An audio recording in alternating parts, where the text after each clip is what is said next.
Salve brothers, welcome back into the jungle of Protestantism.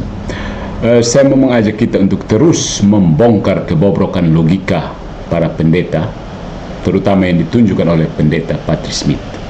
So, saya akan mencoba memformulasikannya secara tegas sebagai ajaran, karena pendeta yang bernama Patrick Smith memang kurang ada kurang sesuatu. Tapi ini sebagai edukasi untuk orang Katolik supaya tegas menolak retorika manipulatif. Ya, mari kita lihat. Saya berikan dalam poin-poin sehingga kalau Pak Pendeta Patrick Smith mau membela diri, silahkan. Saya sajikan dalam poin-poin. Saya tidak usah tambah kata-kata supaya buat kamu merasa seolah-olah kamu Kristen. Padahal bukan Kristen. Ingat, bukan Kristen. Itu inovasi dari orang Katolik pembangkang. Lalu kamu bela-bela supaya apa? Ya, 500 tahun baku naik terus sampai sekarang masih mau omong banyak lagi. Oke, let's begin. Vamonos. Jadi apa yang terjadi dalam video terbarunya?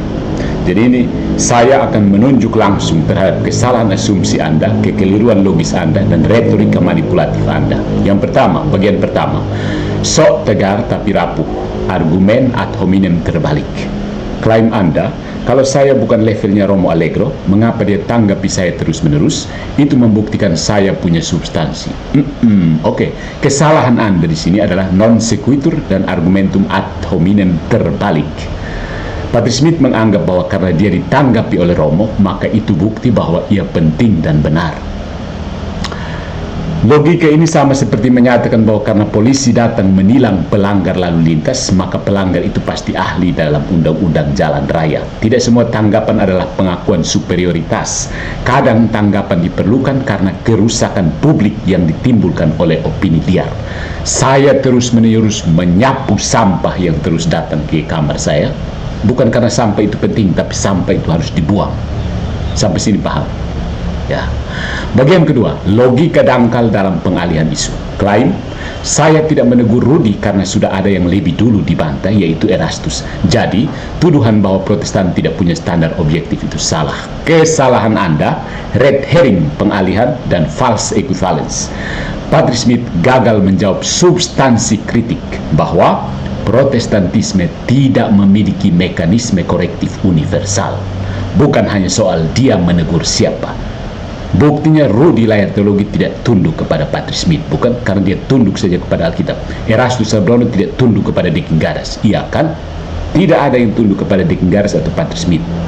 Jadi, teguran Anda tong kosong nyaring bunyinya.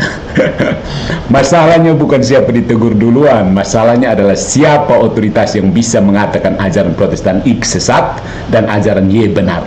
Tidak ada. Kalau semua orang bisa menafsir dan semua merasa dituntun Roh Kudus, lalu siapa hakimnya? Rudy layar teologi tetap benar, Erastus Sablono tetap benar, Deacon Gadas juga benar, Jerry Elim juga benar, apalagi Albert Rumampu, dia sudah benar sebelum dia lahir.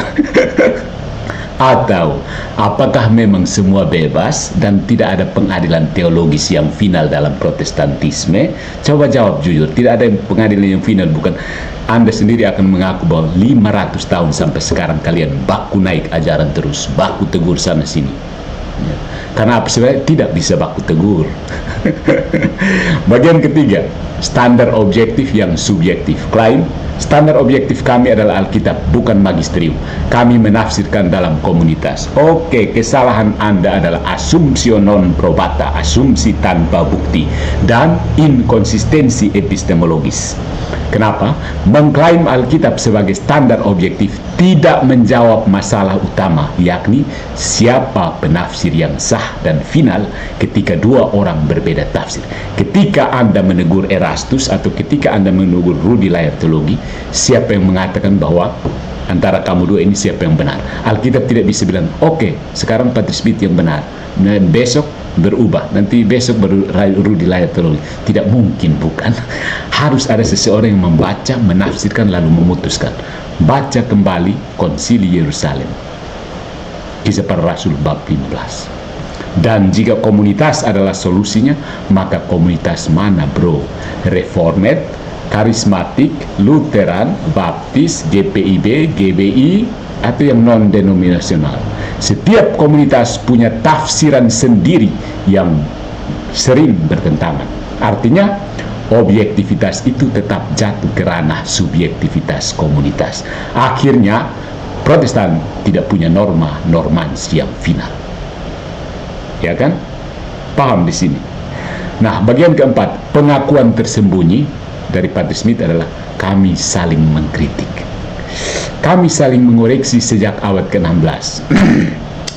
Justru ini adalah pengakuan tak sengaja terhadap kerapuhan sistem Protestan, yakni tidak adanya kesatuan iman dan ajaran yang mengikat seluruh tubuh gereja. Ya kan? Setuju?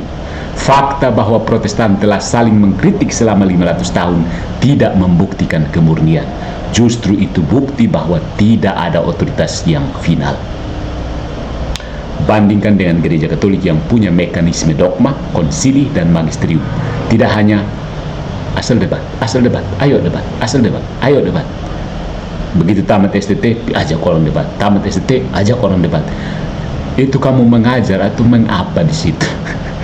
Bagian yang kelima, ilusi dan kontradiksi sejarah. Lainnya, gereja Katolik membangun ilusi bahwa dia satu-satunya yang benar, padahal Paus bisa kontradiksi dan konsili bisa membatalkan konsili.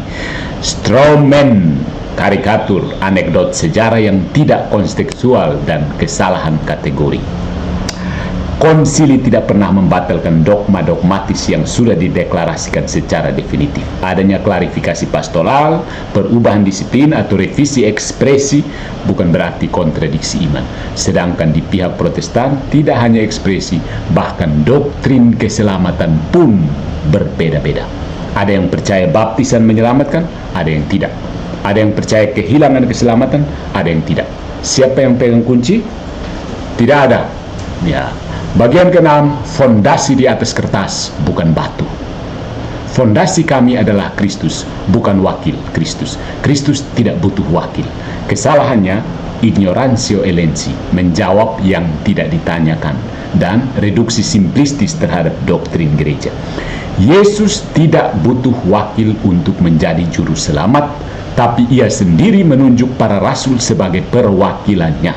Silahkan baca Yohanes bab 20 ayat 21 sampai 23, Matius 16, 18 sampai 19. Dan dari para rasul inilah gereja dibangun sebagai tubuh Kristus yang hidup. 1 Timotius bab 3 ayat 15. Klaim bahwa Protestan berdiri di atas Yesus tapi memutuskan diri dari gereja yang didirikannya adalah seperti berkata mencintai kepala tetapi menolak tubuh. Kalau Patrick Smith punya istri, apakah Anda hanya mencintai kepalanya saja, leher ke bawah dibuang? Saya tidak yakin. Ya.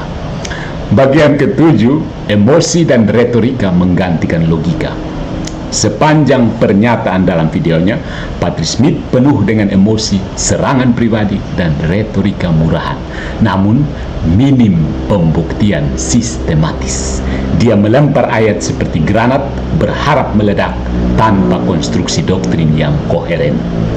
So, orang Katolik akan bilang ada satu hal yang jelas.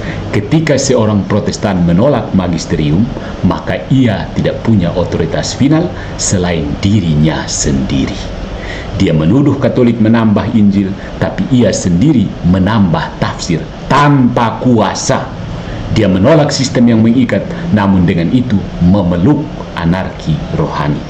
Dalam gereja Katolik, kita tidak berdiri di atas opini melalui podcast YouTube, tetapi di atas tradisi suci, kitab suci, dan magisterium.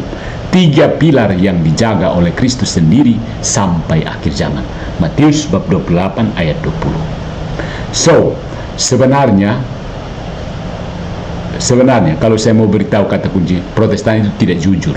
Kalian itu bukan sola scriptura. Kalian juga meniru sistem Katolik. Tiga pilar. Kitab suci, tradisi Protestan, dan magisterium para pendeta. Patrick Smith sebenarnya adalah magisterium Protestan, bukan? Kalau dia bukan magisterium dan hanya kitab suci, kenapa sibuk mengajar orang?